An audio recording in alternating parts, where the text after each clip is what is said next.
संस्कार तो नहीं है और धर्म विरुद्ध ऐसा भगवान क्यों करते हैं? भगवान स्मित हास्य करते हैं। अंतर्यामी नारायण है कि ब्रह्मा को धर्म मैंने समझाया है, आज धर्म मेरे को समझाने के लिए आया है। मैं नहीं जानता है धर्म विरुद्ध है। ब्रह्मा गोपी को स्त्री भाव से देखते हैं। भगवान ने ऐसी लीला की, जिस गोपी को आलिंगन दिया है उस गोपी को आत्मस्वरूप का दान किया। अब साड़ी पहनने वाली कोई गोपी रही नहीं, सभी पीताम्बरधारी कृष्ण हो गए हैं। अरे मैं रमेशो व्रज सुंदरी यथार्भक स्वप्रतिबिंब विभ्रम। पारसमणि लोहे को सोना बनाता है, पारसमणि लोहे को पारसमणि नहीं बना सकता है। जो जीव परमात्मा को मिलता है, भगवान अति उदार है। भगवान जीव को अपने स्वरूप का दान करते हैं, सर्वस्व देते हैं। अब साड़ी पहनने वाली कोई गोपी दिखती ही नहीं है, सभी पीताम्बरधारी कृष्ण हो गए हैं। श्री कृष्ण के साथ खेलते हैं। शुद्ध जीव ब्रह्म रूप होता है, ब्रह्म का ब्रह्म के साथ विलास ही रास है। ब्रह्मा जी दर्शन करते हैं। ब्रह्मा जी ने विचार किया, गोपी में स्त्रीत्व नहीं, मेरे बुद्धि में जो स्त्रीत्व के संस्कार है उसका आरोप मैंने गोपी के स्वरूप में किया। गोपी में स्त्रीत्व नहीं है। गोपी का स्वरूप स्त्री शरीर के जैसा दिखता है। ब्रह्मा जी को विश्वास हो गया है, यह तो सभी धर्म का फल है। जीव और ईश्वर का मिलन यही धर्म का फल है। ब्रह्मा जी साष्टांग वंदन करके रास बिहारी लाल की जय जयकार किया। गोपी स्त्री नहीं है, मेरे मन में जो स्त्रीत्व के संस्कार थे उसका आरोप मैंने गोपी में किया। यह अति शुद्ध मिलन है, दिव्य मिलन है। ब्रह्मा जी वंदन करते हैं, जय जयकार करते हैं। फिर तो भगवान ने ऐसी लीला की है, ब्रह्मा जी वंदन करके खड़े होते हैं। ब्रह्मा जी को दर्शन होता है। अब पीताम्बर पहनने वाले कृष्ण कोई दिखते ही नहीं, सभी साड़ी पहनने वाली गोपी ही गोपी दिखती है। तो पूर्ण अद्वैत की कथा है। ब्रह्मा जी ने निश्चय किया है, कृष्ण लीला का रहस्य श्री कृष्ण कृपा से ही ध्यान में आती है। मानव की बुद्धि अल्प है, अल्प बुद्धि से भगवान की लीला का विचार करता है। कभी कभी मानव को शंका होती है, भगवान निर्दोष है, भगवान की लीला निर्दोष है। भगवान का स्वरूप, भगवान का नाम, भगवान की लीला और भगवान का धाम तत्व से चारों एक ही है। भगवान की सभी लीला निर्दोष है। मेरे बुद्धि में जो दोष था उसका आरोप मैंने गोपी के स्वरूप में किया। गोपी स्त्री नहीं है। यह अति शुद्ध मिलन है। एक गोपी और एक श्री कृष्ण का स्वरूप दिखता है। श्री कृष्ण कृपा से ही कृष्ण लीला का रहस्य ध्यान में आता है। श्री श्रीधर स्वामी ने रास लीला को नाम दिया है मदन मान भंग लीला। श्री श्रीधर स्वामी का मंगलाचरण है, ब्रह्मादि जय संरूढ़ दर्प कंदर्प दर्पहा जयति श्रीपतिर गोपी रास मंडल मंडल। कामदेव का अभिमान बढ़ गया था। कामदेव ऐसा मानने लगा था, मैं ही ईश्वर हूं, सभी को मारता हूं, सभी देव ऋषि मेरे अधीन होते हैं। कामदेव का अभिमान बहुत बढ़ गया था। एक बार कामदेव श्री कृष्ण के पास आया और श्री कृष्ण भगवान को कामदेव ने कहा, लोग आपको ईश्वर मानते हैं, मैं नहीं मानता। आप मेरे को हराओ तो मैं आपको ईश्वर मानूंगा। भगवान ने स्मित हास्य किया और कामदेव को कहा, रामावतार में मैंने तेरे को हराया है, तू भूल गया। रामावतार में कामदेव ने अनेक बार ऐसा प्रयत्न किया था, श्री सीताराम जी के मन में विकार आए, वासना जागे।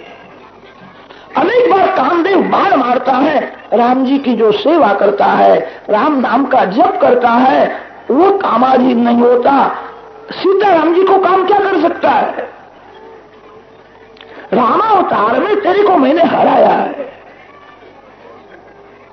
तू भूल गया। कामदेव ने कहा, रामावतार में मेरी हार तो हो गई, मेरे मन में थोड़ी शंका रह गई है। रामावतार में आप मर्यादा पुरुषोत्तम थे, आपका ऐसा नियम था किसी स्त्री को स्पर्श करना नहीं, आप प्रत्येक स्त्री में मातृभाव रखते थे। आप मर्यादा पुरुषोत्तम है, मर्यादा में रह करके आपने मेरे को हराया है। भगवान ने पूछा, तेरी क्या इच्छा है? सब मर्यादा छोड़ दो। खुले मैदान में अनेक गोपियों के साथ खेलो। कामदेव ने ऐसा कहा था, शरद ऋतु मेरे को बहुत अनुकूल है। शरद ऋतु होवे, पूर्णिमा होवे, मध्य रात्रि का समय होवे, खुले मैदान में रामावतार की मर्यादा छोड़ दो। मर्यादा जीव के लिए है, आप ईश्वर हो तो मर्यादा में रहने की क्या जरूरत है? मर्यादा छोड़ करके गोपियों के साथ खेलो। उस समय आकाश में खड़ा होकर के मैं बाण मारूंगा। आपके मन में विकार आ जावे तो मैं ईश्वर, आपके मन में विकार न रहे तो मैं आपको ईश्वर मानूंगा। भगवान ने कहा, बेटा तेरी ऐसी इच्छा हो तो ऐसा करता हूं। शरद ऋतु है, पूर्णिमा है, मध्य रात्रि का समय है, पूर्ण चंद्र का उदय हुआ है, गोपियों के साथ भगवान खेलते हैं। उस समय भगवान ने कामदेव को बुलाया है, बेटा आ जाओ। कामदेव आकाश में खड़ा है, खड़ा होकर के कामदेव बाण मारता है। श्री श्रीधर स्वामी ने टीका में सिद्ध किया है, श्री कृष्ण को काम का स्पर्श हुआ नहीं, सूर्य को अंधकार का स्पर्श नहीं होता है। आत्मनि अवरुद्ध सौरतः योग मायाम उपाश्रितः अच्युतः आत्मा रामः, ऐसी भागवत में विशेषण आते हैं। इन शब्दों से सिद्ध किया है श्री कृष्ण को काम का स्पर्श हुआ नहीं है। मेरे अधीन होते हैं, मैं सभी को मारता हूं। कामदेव ने बहुत प्रयत्न किया है श्री कृष्ण में कुछ विकार आवे। भगवान निर्विकार अति शांत है। कामदेव की हार हुई है। रासलीला का नाम है मदन मान भंग लीला। श्री कृष्ण का यह काम विजय है। जो काम के अधीन होता है वह जीव है, जो कभी काम के अधीन नहीं होता है वही ईश्वर है। ये भगवान का काम विजय है। रासलीला की फलश्रुति भी काम विजय माना है। गोपी भगवान की स्तुति करती है। गोपी बन करके भगवान की स्तुति करो। गोपी बनो जो प्रत्येक इंद्रिय से भक्ति करता है, तब जीव को गोपी भाव जागता है।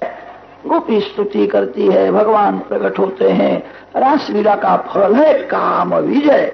विक्रीडितं व्रजवधूभिरिदञ्च विष्णोः श्रद्धान्वितोऽनुशृणुयादथ वर्णयेद्यः भक्तिं परां भगवति प्रतिलभ्य कामम् रुद्रोगमाश्वपहिनोत्यचिरेण धीरा।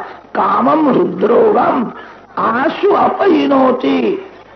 काम ही शत्रु है। व्यवहार में जीव को काम ही दुख देता है, काम ही भक्ति में विघ्न करने वाला है।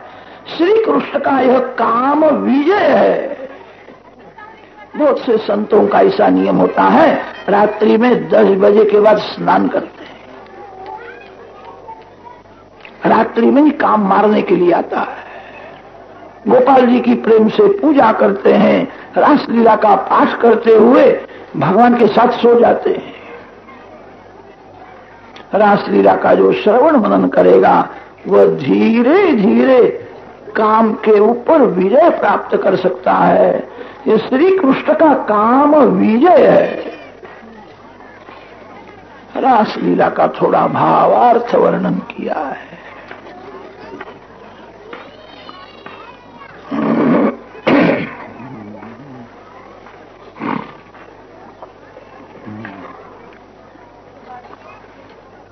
अरिष्टासुर, व्योमासुर, केशी अनेक राक्षसों का भगवान ने उद्धार किया।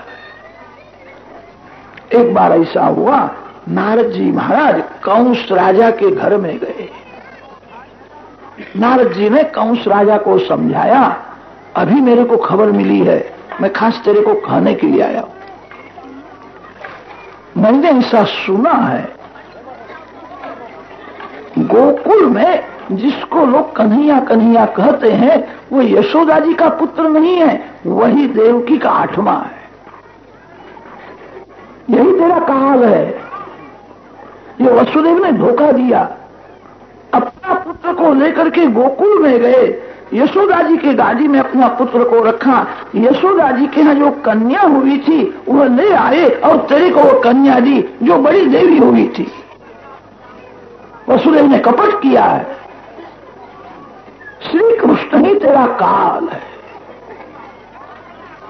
कंस ने कहा, महाराज मेरे को शंका तो होती थी, अनेक राक्षसों को श्री कृष्ण मारते, यही मेरा काल, शंका करना नहीं, यही काल है।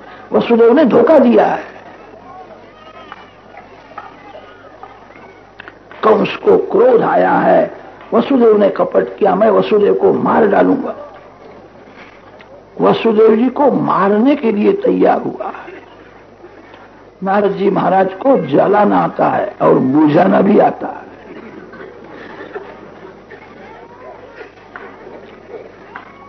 वेर का विनाश होवे ऐसा बोलो, वेर बढ़े ऐसा कभी नहीं बोलना चाहिए। कितने लोग ऐसे होते हैं, किसी के घर में जाकर जाते हैं, वेर बढ़ जावे ऐसा बोलते हैं, उनको बड़ा भारी पाप लगता है। वैष्णव वह है जो वेर का विनाश करे, प्रेम बढ़े ऐसा बोलो, वेर का विनाश होवे ऐसा बोलो। मानव को बुझाना नहीं आता है, जला नहीं आता है। कंस वसुदेव जी को मारने के लिए तैयार हुआ। नारद जी ने विचार किया ये मूर्ख है, वसुदेव जी को अभी मार डालेगा। नारद जी समझाते हैं, उतावल करना नहीं, उतावल से काम बिगड़ जाता है। वसुदेव जी को मारने से तेरे को क्या लाभ है? तेरा काल तो कृष्ण है, तू वसुदेव जी को मारेगा, कृष्ण वहां से भाग जाएगा और किसी दिन रात्रि में आकर के तेरा गला दबा तेरे को मार डाले तो तेरे काल को मारने का प्रयत्न कर। वसुदेव जी को मारने से क्या लाभ है? तेरा काल तो कृष्ण है। 10 वर्ष पूरे हो गए, अभी 11वां वर्ष बैठा है तो बालक, बड़ा चतुर है। तेरे काल को मारने का तू प्रयत्न कर। कंस राजा को ऐसा समझाया। नारद जी वहां से गोकुल में आए हैं, बाल कृष्णलाल को वंदन करके कहा है, मैं सब तैयारी करके अब आप मथुरा में जाने वाले हो, आप कंस को मारोगे, थोड़े दिन के बाद आप द्वारका के राजा होने वाले हो। आपकी कृपा से आपकी सभी लीला मैं जानता हूं। नारद जी महाराज एक एक लीला का वर्णन करते हैं। कंस राजा को चिंता हुई है, वसुदेव ने कपट किया, मेरा काल 10 वर्ष का हो गया। कंस राजा को चिंता हुई है। कंस राजा के अखाड़े में बड़े बड़े पहलवान रहते थे। पहलवानों ने सुना कंस राजा चिंता में है, उनका शत्रु 10 वर्ष का हो गया है। बड़े बड़े पहलवान कंस राजा को मिलने के लिए आते हैं। कंस राजा को समझाते हैं, 10 वर्ष का बालक आपको क्या मार सकता है? आपने देवों को भी हराया है, घबराना नहीं। कृष्ण को मथुरा में बुलाओ, उसका हाथ पकड़ करके मैं अखाड़े में ले जाऊंगा। मेरे में 10,000 हाथियों का बल है, मेरा वजन भी उसको सहन होगा नहीं। मिट्टी के साथ उसको मैं मिट्टी बना दूंगा, आपके काल को मैं मारूंगा। बड़े बड़े पहलवान कंस को समझाते, उसको मथुरा में बुलाओ। उस समय कंस राजा के पुरोहित वहां आए हैं और पुरोहित ने कंस राजा को ऐसा कहा है, एक 5 दिवस का धनुष्य यज्ञ होता है, शत्रु को मारने के लिए यज्ञ किया जाता है। यजमान का आयु भी बढ़ता है और यजमान का जो शत्रु है वो जल्दी मर जाता है। 5 दिवस का यज्ञ होता है, यज्ञ बराबर होवे तो शत्रु मरता है और 5 दिवस के यज्ञ में कोई विघ्न आ जावे, यज्ञ पूरा न होवे तो फिर यजमान मर जाता है। ऐसा यज्ञ है, हम सब लोग संभालेंगे। 5 दिवस के यज्ञ में क्या विघ्न आने वाला है? अब शत्रु को मारने के लिए यज्ञ करो। पुरोहित कंस को समझाते हैं। कंस राजा विचार करने लगा है, शत्रु को मारने के लिए यज्ञ का उपाय भी अच्छा है।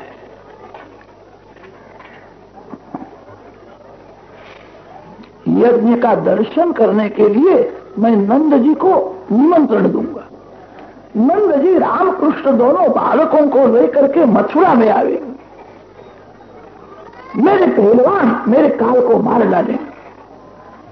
ऐसा तो कपट किया है। कंस राजा ने हुक्म किया, यज्ञ की तैयारी, यज्ञ करना है। पुरोहित को कहा, किसी को बोलना नहीं, यज्ञ किसके लिए होता है, आप जानो और मैं जानू। शत्रु को मारने के लिए यज्ञ करना है, किसी को कहना नहीं, गुप्त रखो, यज्ञ की तैयारी करो। कंस राजा ने विचार किया, नंद जी को निमंत्रण देने के लिए मैं किसको भेजूं? वयोवृद्ध अक्रूर जी याद आए। वयोवृद्ध है, शांत स्वभाव के हैं, बुद्धि स्थिर है। अक्रूर जी को मैं मथुरा से गोकुल में नंद जी को निमंत्रण देने के लिए भेजूंगा। नंद बाबा रामकृष्ण को लेकर के आवेंगे, मेरे पहलवान उसको मार डालेंगे। कंस अक्रूर जी के घर में गया है और अक्रूर जी को समझाता है। अभी नारद जी आए थे, नारद जी ने मेरे को कहा है, ये वसुदेव ने कपट किया, अपना पुत्र गोकुल में रखा और यशोदा जी की कन्या मेरे को दी है, मैं भी कपट करके उनको मारने वाला हूं। गोकुल में जिसको कन्या कन्या कहते वही मेरा काल है। इतना बड़ा राज मेरे हाथ में है, सुंदर रानियां हैं, मैं सुख नहीं भोग सकता, मेरे को मृत्यु का भय लगता है। मेरा काल मर जाए तो फिर मैं सुख भोगूंगा। मेरे काल को मारने के लिए मैंने यह कपट किया है, शत्रु को मारने के लिए यज्ञ करना है, आप मेरे को थोड़ा साथ दो। कल मेरा सोने का रथ लेकर के आप गोकुल में जाओ। नंद बाबा को कहना, कंस राजा ने आपको यज्ञ का दर्शन करने के लिए निमंत्रण दिया है, मथुरा में बड़ा भारी यज्ञ होने वाला है, आपको आना है। मेरे रथ में रामकृष्ण को बैठा करके ले आओ। सभी लोगों की इच्छाएं मथुरा पास में है, अभी रामकृष्ण एक बार भी मथुरा में आए नहीं। मेरा सोने का रथ इसलिए मैं भेजता हूं, नंद जी को विश्वास होवे कंस राजा का श्री कृष्ण में प्रेम है, इसीलिए कंस राजा ने अपना सोने का रथ भेजा। कृष्ण को मारने के लिए मैंने कपट किया है, एक बार मेरा काल मर जाए फिर मैं सुख भोगूंगा। मैंने जो विचार किया है आपको कैसा लगता है? अक्रूर जी ने कहा है, विचार करने से संसार में सुख नहीं मिलता, सुख तो जो प्रारब्ध में लिखा है वही मिलता है। सुख प्रयत्न से नहीं मिलता, प्रारब्ध के अधीन सुख है। जिसके भाग में सुख लिखा है उसको जंगल में झाड़ के नीचे भी सुख मिलता है, और जिसके भाग में दुख लिखा है वो बंगला में रहता हो तो वह भी दुखी हो जाता है। सुख और दुख प्रयत्न से नहीं मिलते हैं, प्रारब्ध में जो लिखा है वही भोगना पड़ता है। संसार के सुख दुख प्रारब्ध के अधीन है। सिनेमा प्रथम तैयार करते हैं, फिर लोगों को बताते हैं प्रारब्ध के अनुसार मानव जीवन में कितना सुख मिलना है, कितना दुख मिलने वाला है, कितनी संपत्ति मिलने वाली है, सब कुछ नक्की हुआ है। साक्षी भाव से देखना है। विचार करने से सुख नहीं मिलता है। जो सुख भाग्य में लिखा है वही मिलता है। लौकिक सुख के लिए बहुत प्रयत्न करने की जरूर नहीं है। लौकिक सुख प्रयत्न से नहीं मिलता, प्रयत्न से परमात्मा मिलते हैं। और लौकिक सुख तो प्रारब्ध में जो लिखा है वही भोगना पड़ता है। कुल में जाते हैं, रथ में बैठे हैं, मार्ग में पवित्र विचार करते हैं। संसार सुख के संकल्प करके मन को बिगाड़ना नहीं। काम सुख का संकल्प करने से मन बहुत बिगड़ता है। द्रव्य का चिंतन करने से मन बहुत बिगड़ता है। पवित्र विचार करो। मार्ग में भी भक्ति करने की बहुत जरूरत है। जो मार्ग में भक्ति नहीं करता उसकी आंख बिगड़ जाती है, उसका मन बिगड़ जाता है। आप कथा में आए तो मार्ग में आप क्या करते थे?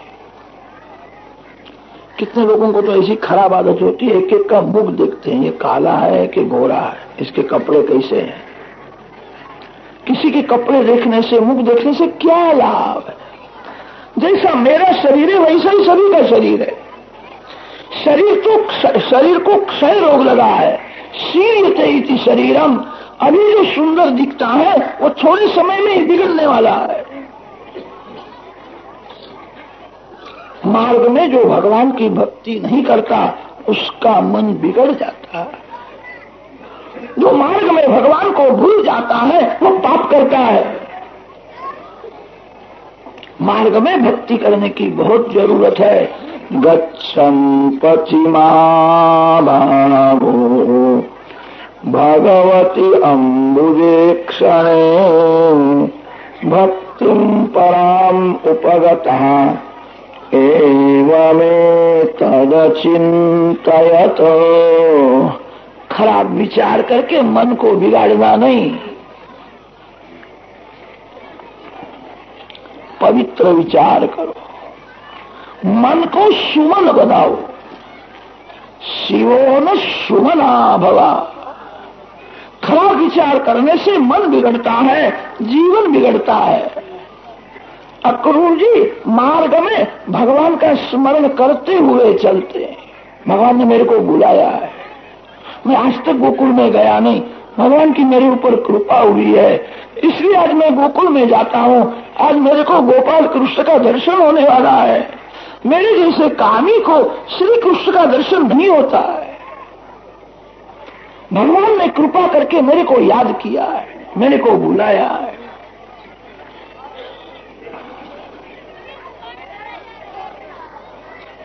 मेरे भाग्य का उदय हुआ है। आज मेरे को श्री कृष्ण का दर्शन होने वाला है। मैंने पूर्व जन्म में कोई बड़ा भारी यज्ञ किया होगा। ना यज्ञ करने से कि भगवान का दर्शन होता है। यज्ञ करने से तो पुण्य बढ़ता है। यज्ञ करने से परमात्मा का दर्शन नहीं होता है। मेरे को ऐसा लगता है पूर्व जन्म में किसी गरीब को मैंने प्रेम से भोजन कराया हो।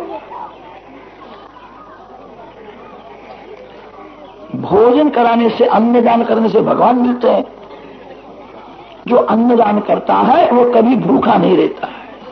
आप जिस वस्तु का दान करते हो वो दूसरे जन्म में आपको बहुत मिलेगा। दान से, यज्ञ करने से भगवान नहीं मिलते हैं। आज मेरे को श्री कृष्ण का दर्शन होने वाला है। मेरे को ऐसा लगता है पूर्व जन्म में मैंने किसी संत की सेवा की हो।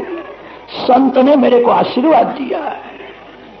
संत ही कृपा करके भगवान का दर्शन कराते हैं। मेरे ऊपर किसी संत की कृपा है, इसीलिए भगवान ने मेरे को बुलाया है। मैं सायंकाल तक गोकुल में पहुंचूंगा। गोपाल कृष्ण का दर्शन मेरे को सायंकाल में होगा। मैंने सुना है बलराम जी गोरे हैं, श्री कृष्ण श्याम है। श्री कृष्ण पीला पीताम्बर पहनते हैं और बलराम जी नीला पीताम्बर पहनते हैं। गौर सुंदर श्याम सुंदर की जोड़ी है। आज श्री कृष्ण बलराम का मेरे को दर्शन होगा, भगवान के ग्वाल बाल मित्रों का दर्शन होगा। मैं प्रथम तो ग्वाल बाल मित्रों को वंदन करूंगा। ये गोकुल के ग्वाल बाल जो है कुछ पढ़े लिखे तो नहीं है, गरीब है, मैं ऐसा मानता हूं मेरे से श्रेष्ठ है।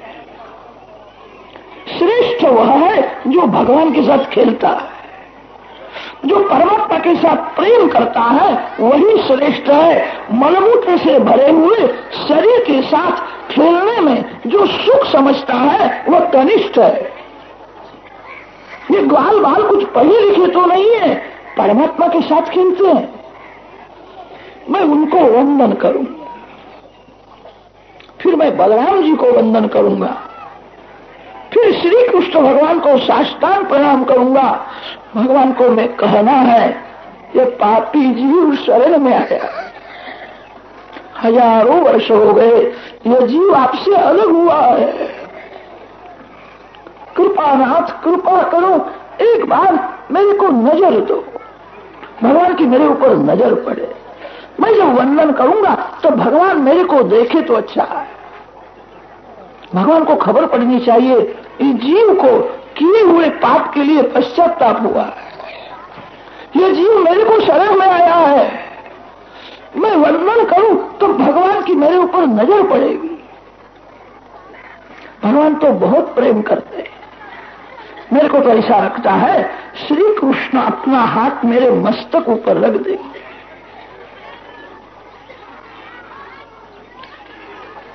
अक्रूर जी विचार में ऐसे तन्मय हुए हैं, तन्मयता में अक्रूर जी सब कुछ भूल गए हैं। अक्रूर जी मार्ग में है, उनको ऐसा लगता है मैं गोकुल में हूँ, गौशाला में गोपाल कृष्ण का दर्शन करता हूँ, मैं वंदन करता हूँ, भगवान ने अपना हाथ मेरे मस्तक ऊपर रखा है। ऐसा विचार मन में आया सो अक्रूर जी ने अपना ही हाथ मस्तक के ऊपर रख दिया है। भगवान मेरे को अपना लेंगे। श्री कृष्ण तो परमात्मा है, वसुदेव जी के यहाँ पुत्र रूप से प्रकट हुए। मैं वसुदेव जी का मित्र हूं। श्री कृष्ण वसुदेव जी के पुत्र है। मैं लायक तो नहीं हूं, उम्र से बड़ा हूं, मैं वयोवृद्ध हूं, भगवान के पिता का मैं मित्र हूं। बहुत वर्षों से वसुदेव जी के साथ मेरा स्नेह संबंध है। भगवान के पिता का मैं मित्र हूं।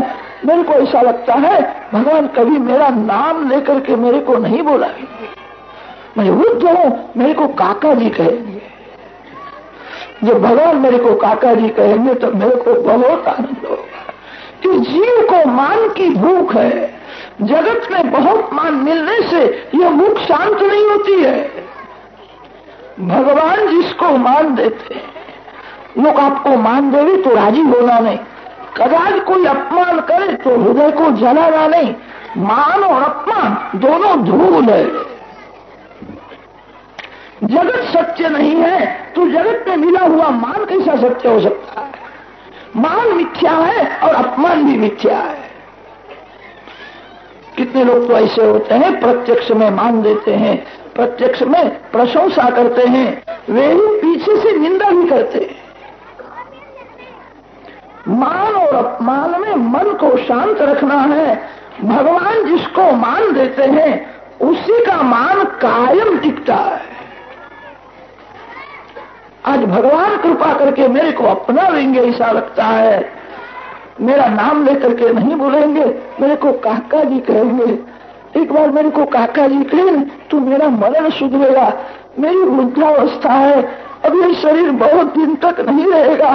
भगवान जिसको अपनाते हैं अंत काल में भगवान उसको लेने के लिए जाते, मेरा मरण सुधरेगा। मेरे भाग्य का उदय हुआ है। अक्रूर जी पवित्र विचार करते हुए जाते हैं। नंदगांव के पास अक्रूर जी का रथ आया है। जिस मार्ग से श्री कृष्ण गायों को लेकर के घर में गए थे, उस मार्ग में अक्रूर जी का रथ आता है। मैंने सुना है गायों के पीछे चलते हैं, जूता नहीं पहनते हैं, नंगे पांव चलते हैं, उनको गाय बहुत प्यारी लगती है। ये श्री कृष्ण के ही चरण दिखते हैं, ये कमल का चिन्ह है, ये स्वस्तिक का चिन्ह है। अक्रूर जी घर में आंख बंद करके श्री कृष्ण चरण का ध्यान करते थे। ये मेरे भगवान के ही चरण है, इसे गाय माता के चरण है। मैं श्री कृष्ण का दास हूं ना, मेरे को ऐसा लगता है अभी मैं श्री कृष्ण की सेवा करने लायक नहीं हूं।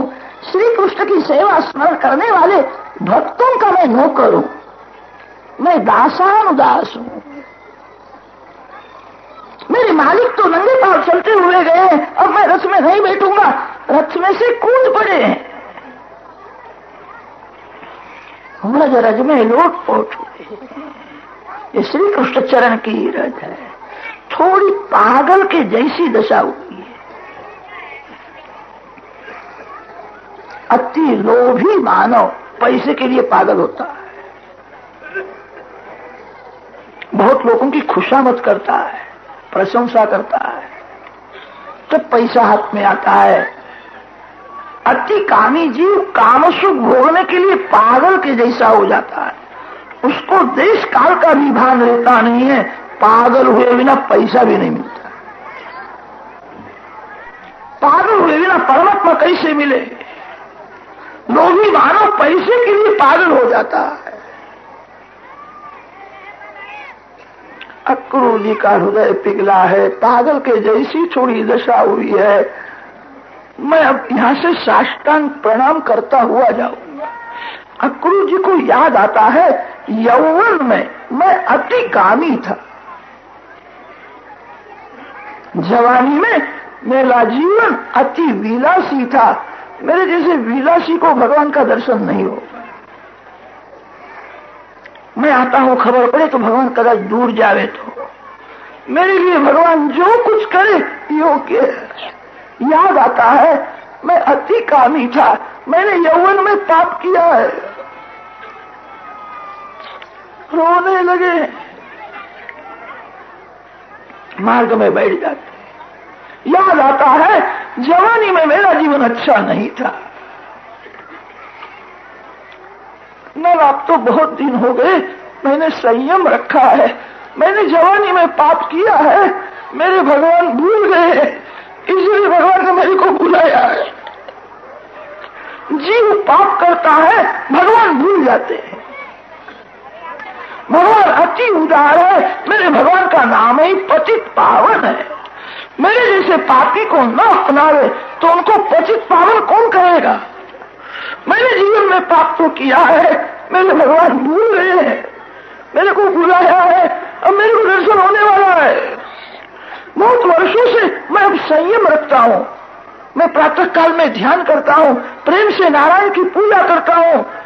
कोई वक्त कीर्तन में मैं ऐसा तन्मय हो जाता हूँ, मेरे को देह भान रहता नहीं है।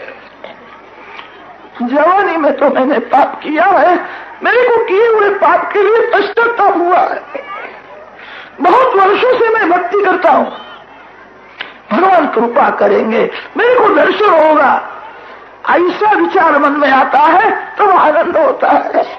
अपनी करनी को याद करते हैं, मैं कैसा था, रोने लगते हैं। मैंने यौवन में बहुत पाप किया है, मेरे को दर्शन नहीं होगा, मेरा दर्शन होगा। भगवान ने मेरे को बुलाया है, मैं साष्टांग वंदन करता हुआ जाऊंगा, मेरे पाप का नाश होए। भगवान को खबर पड़े कि जीव को किए हुए पाप के लिए पश्चाताप हुआ है। ये जीव मेरे को शरण में आता है, मैं वंदन करता हुआ जाऊंगा, प्रभु को दया आएगी। अक्रूर जी वंदन करते हुए जाते हैं। गच्छन् पथि महाभागो भगवती अम्बुजे क्षणे भक्तिं पराम उपगतः एवमेतदचिन्तयत। भगवान के लिए जो मनोरथ करो भगवान वो सफल करते हैं।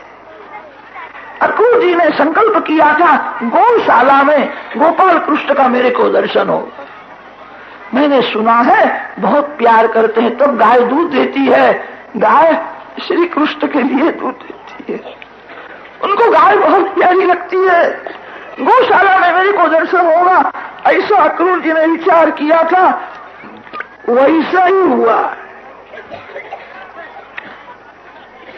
गौशाला में गोपाल कृष्ण विराजमान है, बलराम जी साथ में है, बाल बाल मित्र खड़े हैं, राय उनकी सेवा में है।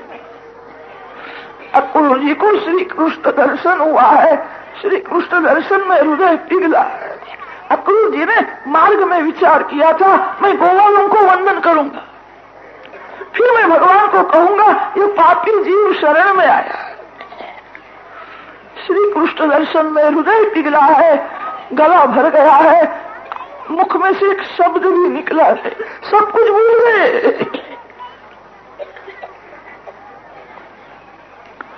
श्री कृष्ण चरण में कृष्ण कन्हैया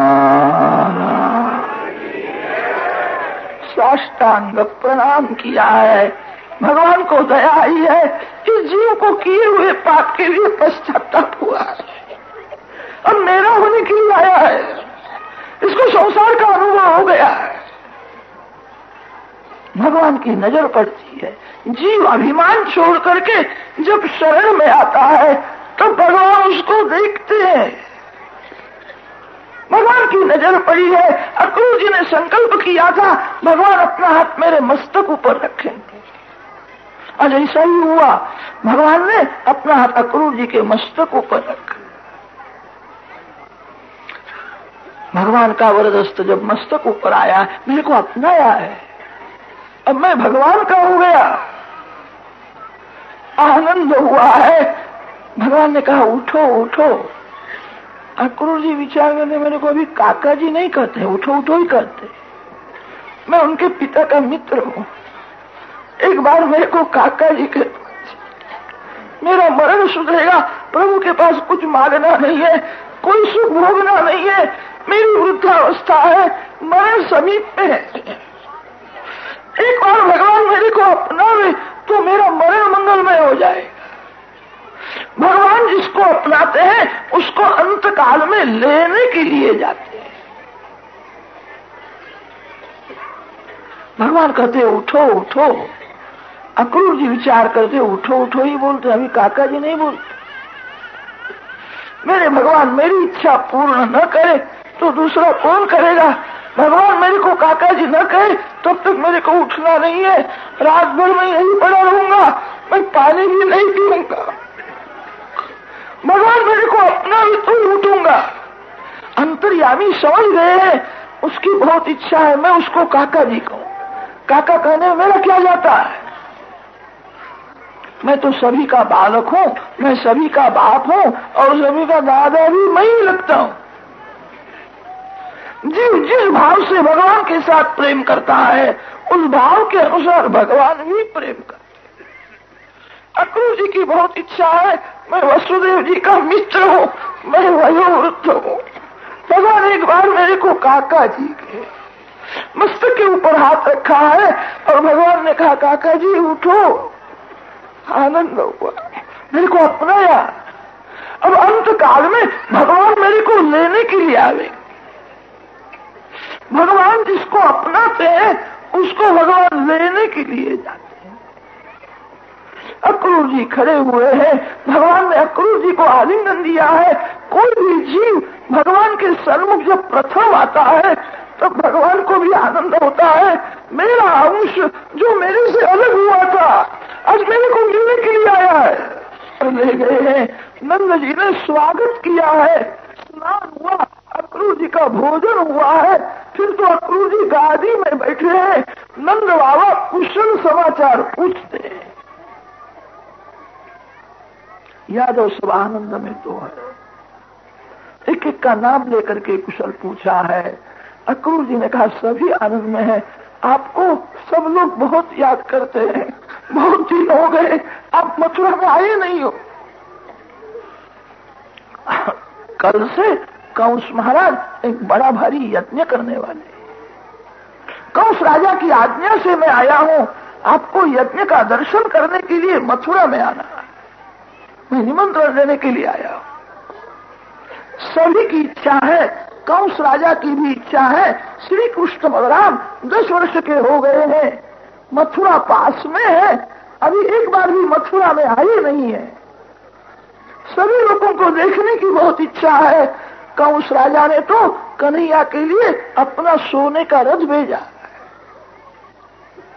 नंद बाबा बड़े भोले, जो अति से भोला होता है उसको जगत में कहीं छल कपट दिखता ही नहीं।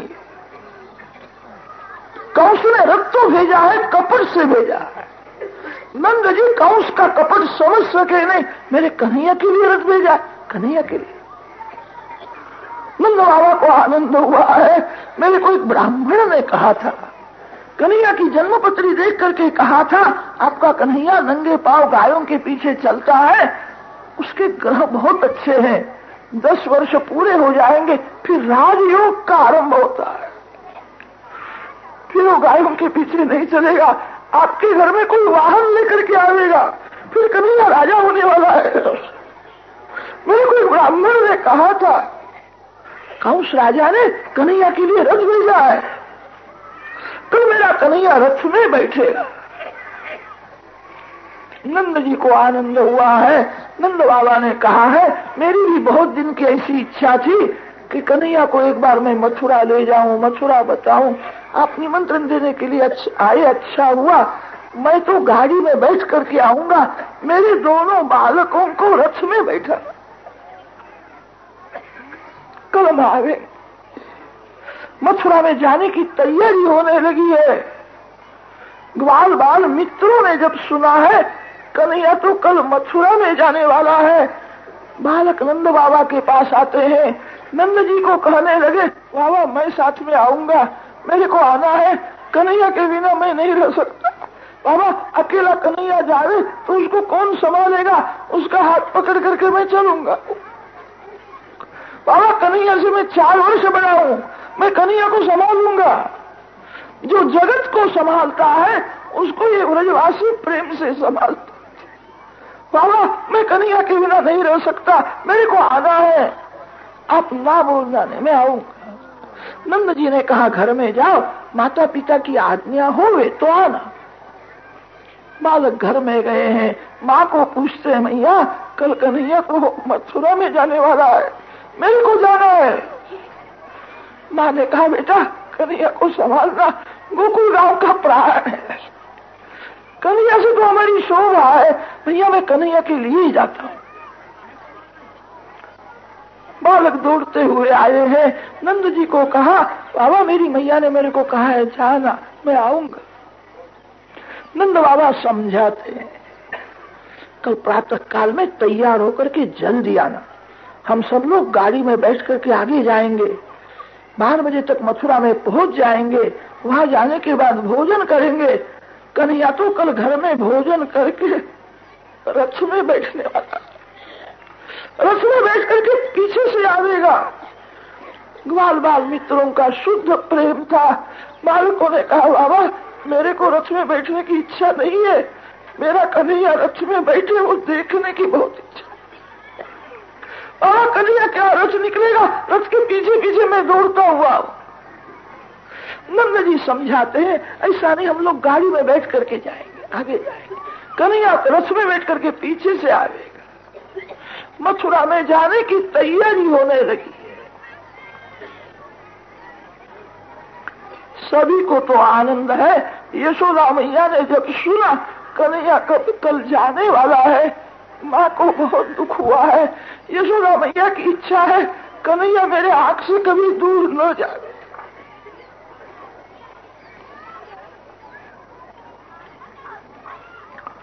यशोदा मैया नंद बाबा को समझाती है, कल आप मथुरा में जाने वाले, क्या मथुरा में जाओ, मेरे लाल को ले जाओ, कन्हैया को मैं नहीं जाने, मेरी वृद्धावस्था है, मैं उसका वियोग मेरे को सहन नहीं होता, मेरा आधार है। आपकी बहुत इच्छा हो तो बलराम को ले जाना, कन्हैया को मैं नहीं जाने। ये 2-3 दिन से मेरे को खराब खराब स्वप्न दिखते थे। मैं विचार करती थी क्यों ऐसे स्वप्न दिखते, क्या होने वाला है? ये अक्रूर आ गया है। आप तो अक्रूर के साथ बहुत प्रेम से बातें करते हो, ये अक्रूर जो आया है वो मेरे को काल के जैसा दिखता है। मेरे बाल कृष्ण को यहां से ले जाएगा, यहां से जाने के बाद जल्दी नहीं आएगा, मैं लाला को नहीं जाने। कन्हैया जागता है तो उसको भूख लगती है, मैं बहुत मनाती हूं तो थोड़ा सा खाता है। मथुरा में जाने के बाद मेरे बाल कृष्ण को कौन मनावेगा, प्रातः काल में उसको कौन देगा? मैं लाला को नहीं जाने। नंद जी समझाते हैं, अब 10 वर्ष का हो गया है, कितने दिन तू घर में रखे, बाहर का ज्ञान होना चाहिए। मैं तेरे को सत्य कहता हूं, अब कन्हैया हट करे तो भी अब मैं उसको गायों के पीछे नहीं जाने दूंगा। मेरी वृद्धावस्था हो गई है, कन्हैया को गोकुल का राजा बनाना है। कंस बड़ा राजा है, कंस राजा के साथ परिचय होगा, काम में आवेगा। कंस राजा ने कन्हैया के लिए सोने का रथ भेजा। जहां अति से प्रेम है वहां अनिष्ट की शंका होती है। यशोदा मैया को भय लगता है, कंस ने क्यों बुलाया है? कंस दुष्ट है, उसकी दानत अच्छी नहीं होगी, यह रथ देख करके भूलना नहीं। मैं लाला को नहीं भेजो। नंद जी ने कहा मैं कल कन्हैया को ले जाऊं। कंस राजा का निमंत्रण है, मैं न ले जाऊं तो कंस राजा को क्रोध आवेगा, वेर करेगा। यशोदा मैया पूछती है कब आवेगा? मैं 7 में जाने वाला हूं, 7-8 दिन तक हम मथुरा में रहेंगे, कन्हैया को मैं मथुरा बताऊंगा, मेरे बाल कृष्ण को अपने साथ घर में ले आऊंगा। नंद बाबा जानते नहीं है मथुरा में जाने के बाद क्या होने वाला है। मैं कन्हैया को साथ में ले आऊंगा। यशोदा मैया का मन मानता नहीं है, मेरे को भय लगता है यहां से जाने के बाद वो जल्दी नहीं आएगा। मथुरा की कोई स्त्री जादू कर डाले तो मेरे लाल को किसी की नजर न लगे, बहुत सुंदर दिखता है। नंद जी ने कहा मैं साथ में जाऊंगा, ले आ। नंद बाबा सो गए। यशोदा मैया को नींद नहीं आती है, बाल कृष्ण को बार बार निहारती है। आज मेरी गादी में है, कल मथुरा जाएगा, कल मेरे घर में नहीं। अरे तो कन्हैया घर में है, माँ प्यार करती है, माँ व्याकुल हुई है, माँ को नींद नहीं आती है। यशोदा मैया मध्य रात्रि का समय है, आंगन में बैठी है, कन्हैया तो अभी घर में है, कल जाने वाला है, ये विचार मन में आता है, माँ रोती है। मध्य रात्रि का समय हुआ है, श्री कृष्ण जागते हैं। श्री कृष्ण ने देखा है गादी में मेरी माँ नहीं दिखती है। कन्हैया बहुत प्रेम करता था, मेरी माँ कहाँ गई है? माँ को शोधने के लिए निकले हैं, घर में माँ दिखती नहीं है। श्री कृष्ण बाहर आते हैं। श्री कृष्ण ने देखा है मेरी माँ अकेली आंगन में बैठी है, मेरी माँ रोती है। मेरी माँ क्यों रोती? माँ को क्या होता है? दौड़ते हुए गए, माँ के गोद में बैठे। माँ को समझाते, माँ रोना नहीं, माँ तू क्यों रोती है? माँ तेरे को क्या होता है? माँ मैं तेरा बालक हूँ, माँ तू जो कहेगी सो मैं करूंगा। माँ तू रोती है तो मेरे को बहुत दुख होता है। माँ तेरे पेट में दुखता है, माँ तेरे को नींद क्यों नहीं आती है? बाल कृष्ण अपनी माँ को बार बार पूछता है। यशोदा मैया ने छाती के साथ लगाया, मेरे आंख में आंसू आए, मेरे बाल कृष्ण को सहन नहीं होता है, बहुत प्रेम करता है। माँ तू क्यों रोती? माँ तेरे को क्या होता है? यशोदा मैया ने कहा बेटा मेरे को कुछ होता नहीं है, तू कल जाने वाला है, ये विचार मन में आता है तो बहुत दुख होता है। बेटा मेरी वृद्धावस्था है, तेरा ही आधार है, मेरे को छोड़ करके जाना नहीं।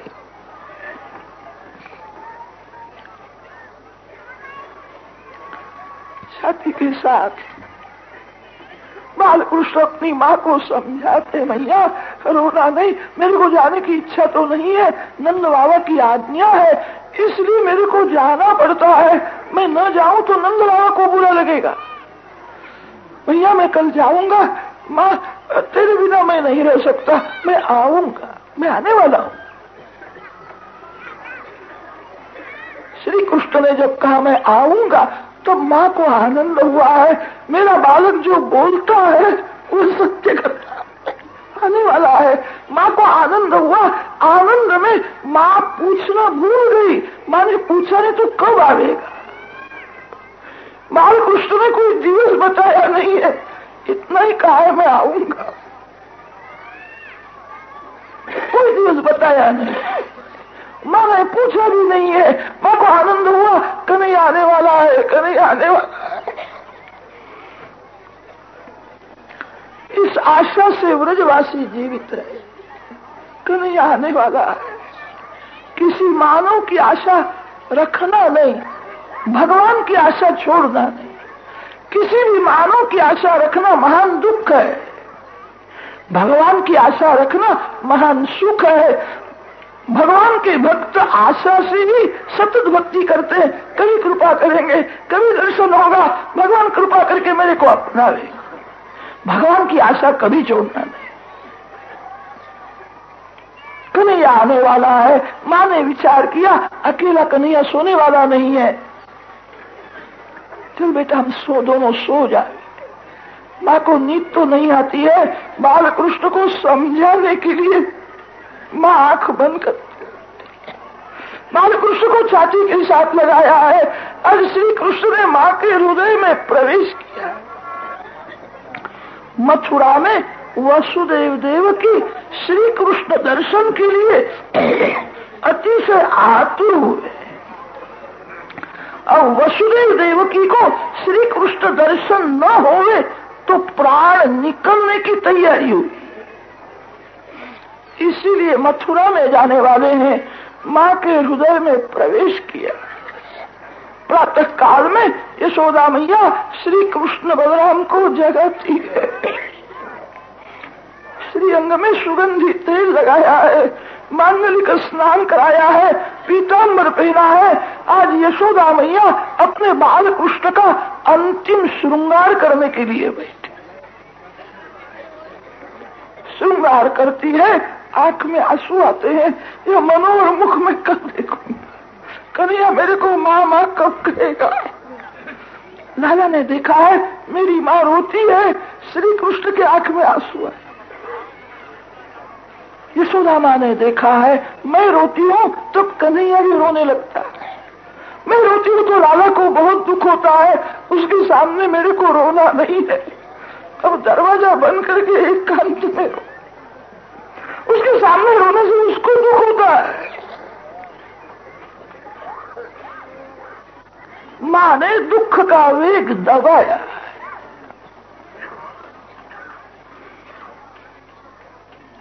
अक्रूर जी रथ तैयार करके आंगन में रथ ले आए हैं। गोपियों ने सुना है मथुरा में जाने वाले हैं, आज गोपी आई है, सखियों के साथ श्री राधा जी भी आई। 5-6 वर्ष की अवस्था है, बहुत सादा श्रृंगार है। श्री राधा जी ने जब सुना मथुरा में जाने वाले हैं, राजा जी को मूर्छा आई है। कितनी गोपी श्री राधा जी की सेवा में है, कितनी गोपी रथ को घेर करके खड़ी है, कितनी गोपी अक्रूर के साथ बातें करती है। अक्रूर क्यों आए हो?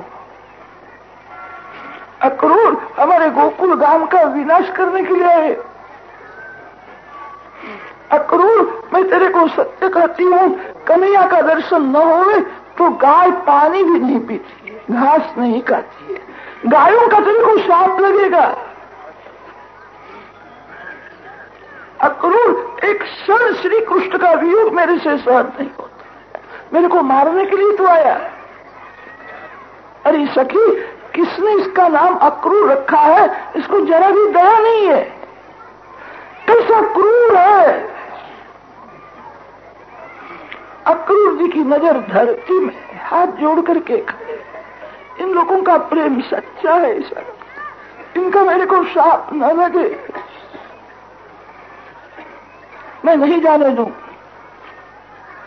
कैसे नहीं जाने दूंगी? नंद बाबा ने कहा है, नंद जी जाते हैं, अब श्री कृष्ण जाने वाले हैं। यहां से जाने के बाद मेरे को ऐसा लगता है भूल जाए, जल्दी गोकुल में नहीं आएंगे। मैंने सुना है मथुरा की स्त्रियां बहुत सुंदर है, बहुत पढ़ी लिखी है, श्री कृष्ण की ऐसी सेवा करेगी, ऐसा मधुर बोलेगी, हमको भूल जाएंगे। नहीं भूलेंगे, आएंगे। ये प्रेम तत्व को जानते हैं। मथुरा की स्त्रियां तो बहुत पढ़ी लिखी है, मैं तो मूर्ख हूं, मैं कुछ समझती नहीं। मेरे को अक्कल कहाँ है, श्री कृष्ण की सेवा कैसी करनी चाहिए मैं जानती नहीं हूँ। मैं तो पागल के जैसी कृष्ण कृष्ण कृष्ण।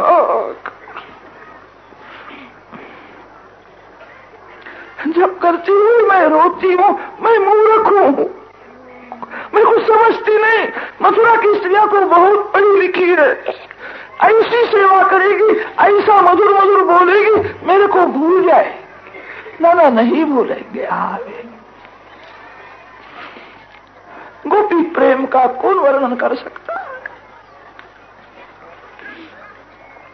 अक्रूर हाथ जोड़ करके खड़े। यशोदा मैया ने श्री कृष्ण बलराम को भोजन कराया है।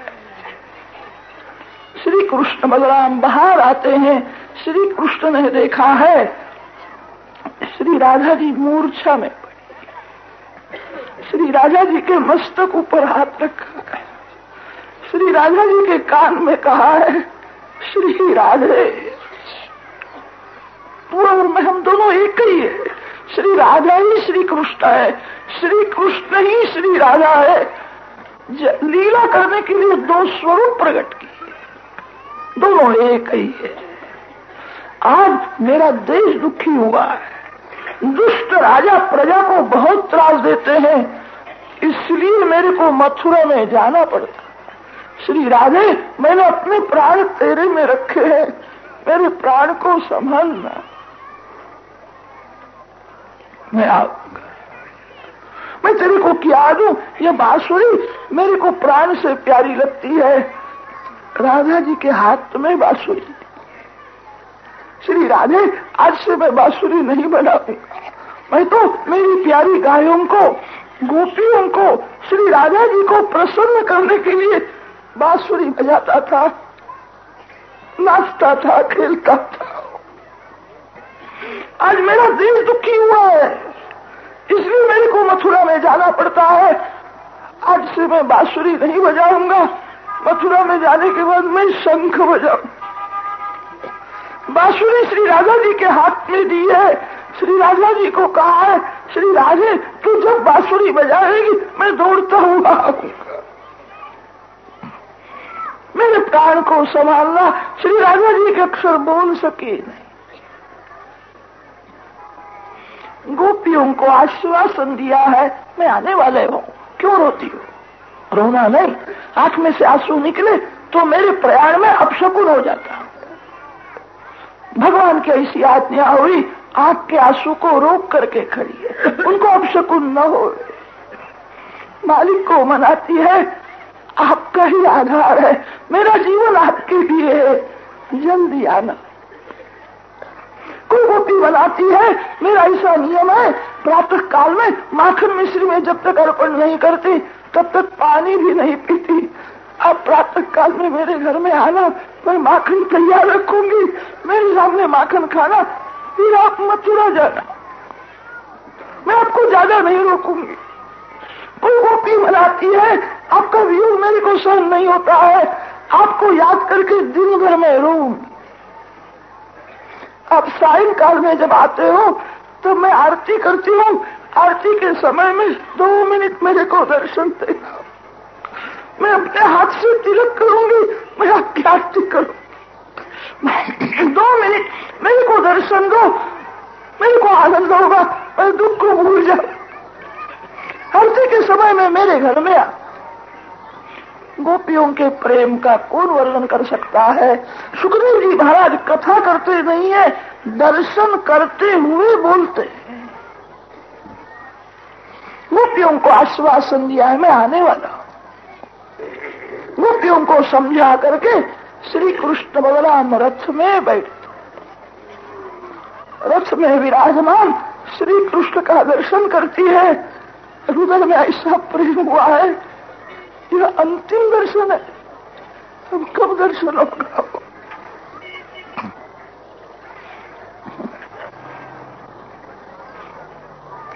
गोपी के प्राण व्याकुल, लोक लज्जा का भान रहा नहीं, दोनों हाथ ऊंचे हो गए। हे गोविंद, हे दामोदर, हे प्राण प्यारे, गोकुल को अनाथ न करो। एवं ब्रुवाणा विरातुराभृशम् व्रजस्या कृष्ण